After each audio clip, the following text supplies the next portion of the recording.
Eccoci qua, siamo a Roma. Oya, Saibao, Cali, Anzuro, ciao. Shinzai. ciao Norio.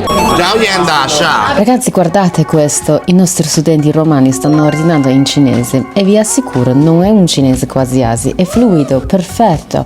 Ma com'è possibile questi ragazzi che prima non conoscevano nemmeno una parola in cinese siano arrivati a questo punto? Taiwan è un posto bellissimo, multiculturale appunto. Sembra una città davvero bella, poi c'è il mare, mi piace. 30 anni fa l'inglese era la prima lingua, adesso la lingua cinese pure è lì. Mesta Italia, un vero sfidante, ha iniziato proprio come noi, nessuna parola in cinese. E ora lo vediamo spiegare la sua maschera di teatro tradizionale cinese, tutto in cinese. Non è incredibile?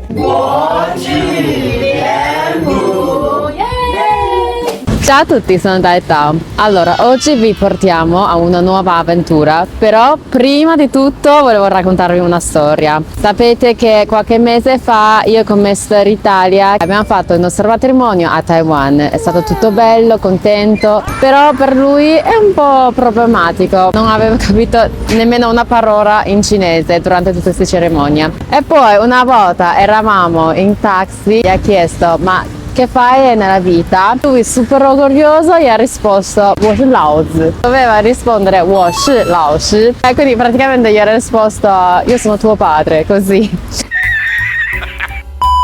Siamo tornati in Italia e lui ha deciso di imparare cinese. E poi abbiamo scoperto che in realtà in Italia c'è un Taiwan Center for Mandarin Learning, è proprio qua a Roma. E per quello eccoci qua, siamo a Roma. Oggi fanno anche un'attività molto divertente. Siete pronti? Andiamo!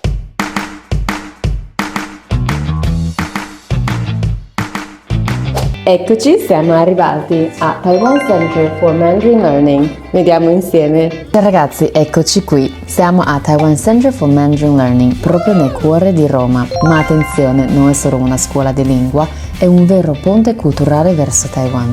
Oltre a insegnare la lingua, che fidatevi può essere molto divertente, qui si organizzano eventi culturali fantastici. Date un'occhiata. Oggi partecipiamo a un laboratorio dedicato alle maschere tradizionali del teatro, arte, colori e una storia tutta da scoprire. Tutto questo è possibile grazie al supporto del Overseas Community Affairs Council, che promuove la cultura e l'educazione taiwanese nel mondo. Per i giovani taiwanesi all'estero ci sono borse di studio straordinarie per chi sogna di studiare a Taiwan. E per gli altri nessun problema. Esistono anche borse di studio incredibili per studenti internazionali, copertura delle tasse universitarie e un contributo mensile per vivere l'esperienza unica di studiare in una delle isole più affascinanti del mondo. Allora cosa state aspettando? Trovate tutte le informazioni qui sotto e iniziate a pianificare la vostra prossima avventura a Taiwan. Allora ragazzi, oggi parliamo delle maschere del teatro cinese conosciute come Lian Pu. Fidatevi, sono una bomba. La professoressa ci guida in un viaggio fantastico nel mondo delle maschere. Sono piene di colori, dettagli incredibili e ogni colore ha un significato. Per esempio, il rosso simboleggia il coraggio, il nero la giustizia e il bianco, è per quelli un po' più furbi. I ragazzi sembrano super concentrati. Ma secondo voi, Mister Dalia sta capendo davvero o sta fingendo? Tra poco lo scopriremo. Alla fine della lezione metteremo alla prova ciò che hanno imparato. Sapranno spiegare cosa significano una maschera rossa o una nera? E soprattutto, Mister Italia avrà capito qualcosa o no?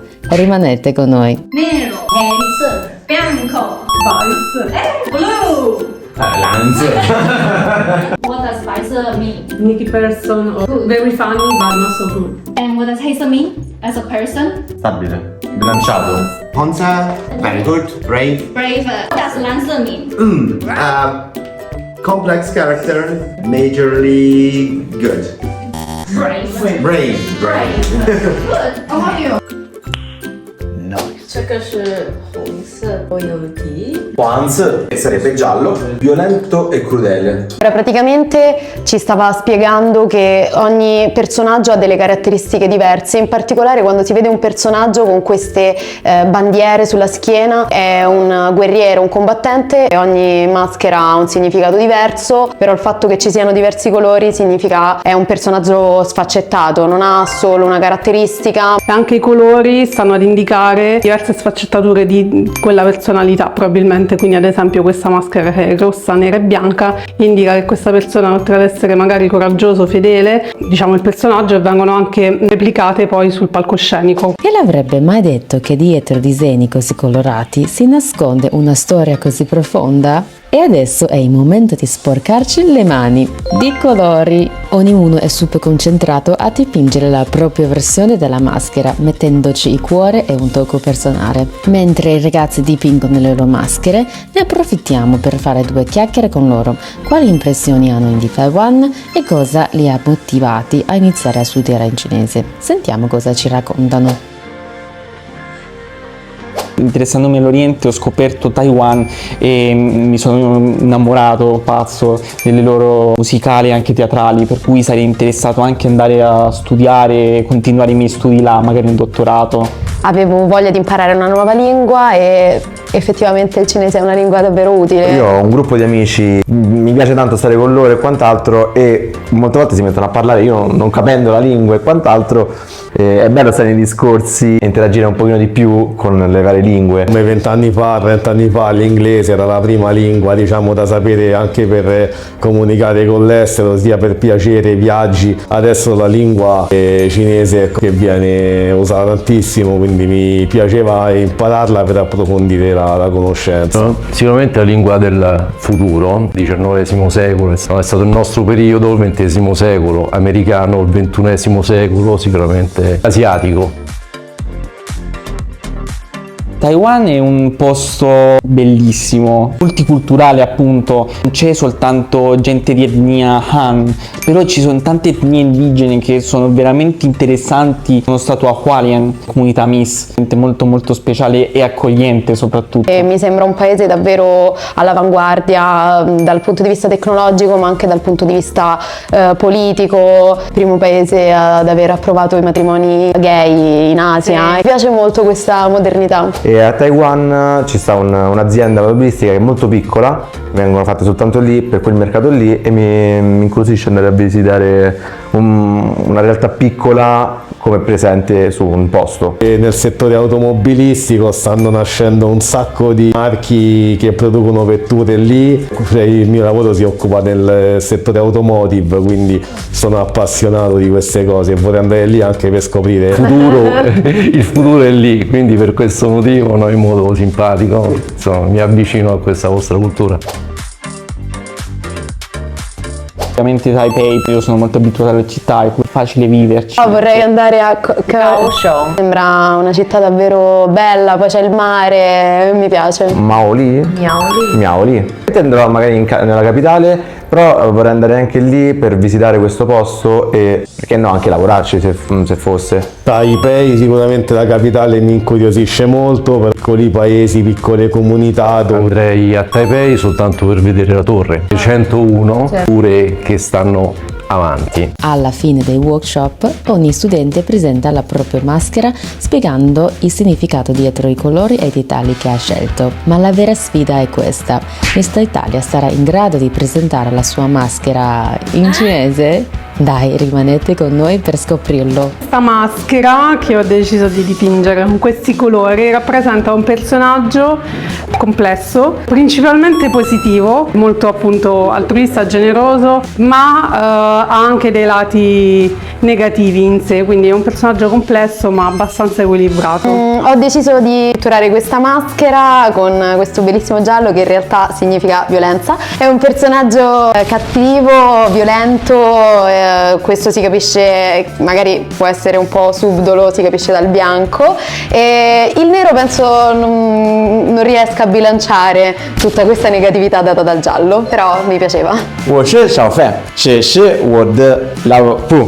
La mia maschera è un po' particolare perché sia un po' coraggiosa, come si può vedere dal rosso, e dal giallo, che è una persona un po' violenta, crudele, ma allo stesso tempo ha il nero e il blu che li vanno un po' a bilanciare il tutto. 这是我的鲜烟花关羽 molto coraggiosa e quindi una personalità molto forte. Mi ha fatto piacere fare questa cosa, poi non per ultimo è anche il mio colore preferito, quindi hanno collimato le due cose. 这是我的过去脸谱，红色代表忠诚，黑色代表正义，一点点黄色代表一点点邪恶，白色代表危险。我是黄秋如，这是我的脸谱。黄色代表非常邪恶，红色代表忠诚。我的鼻子是黑色，是正义。 Quale sia la maschera migliore, tipo X Factor, non so quale c'è, sono tutte quante belle, insomma, cioè banalmente potevano farla tutta quanta rossa perché rappresenta, no, coraggio, la forza, eccetera, invece le maschere, no, dell'opera cinese erano tutte complesse e queste sono tutte quante diverse, e quindi dire quale sia la migliore è praticamente impossibile, sicuramente sono tutti quanti originali e un applauso a tutti quanti, penso sia una cosa, bravi, bravi, bravi.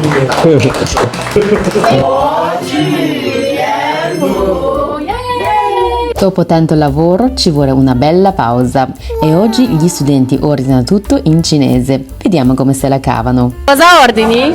烤鸭 菜包、 Cosa vuoi ordinare? 咖喱、 Anzuro Cosa vorresti ordinare? Ciao ciao Shinzai. Ciao Norio Non solo stanno migliorando con la lingua, ma si stanno anche gustando un po' di Taiwan. La lingua, ragazzi, davvero unisce le persone, non trovate? È stato un viaggio incredibile, dalle maschere dipinte a cibo, oggi abbiamo scoperto un pezzo di Taiwan qui a Roma. Un grazie speciale a Taiwan Center e a Overseas Community Affairs Council per questa fantastica opportunità. E per chi vuole imparare il cinese tradizionale o conoscere meglio la cultura taiwanese, fate un salto a Taiwan Center for Mandarin Learning a Roma. Qui vi aspettano tantissime sorprese e un'accoglienza calorosa. Se vi è piaciuto il video lasciate un like, iscrivetevi al canale e raccontateci nei commenti qual è l'aspetto della cultura taiwanese che vi incuriosisce di più. Alla prossima avventura! Ciao, a presto!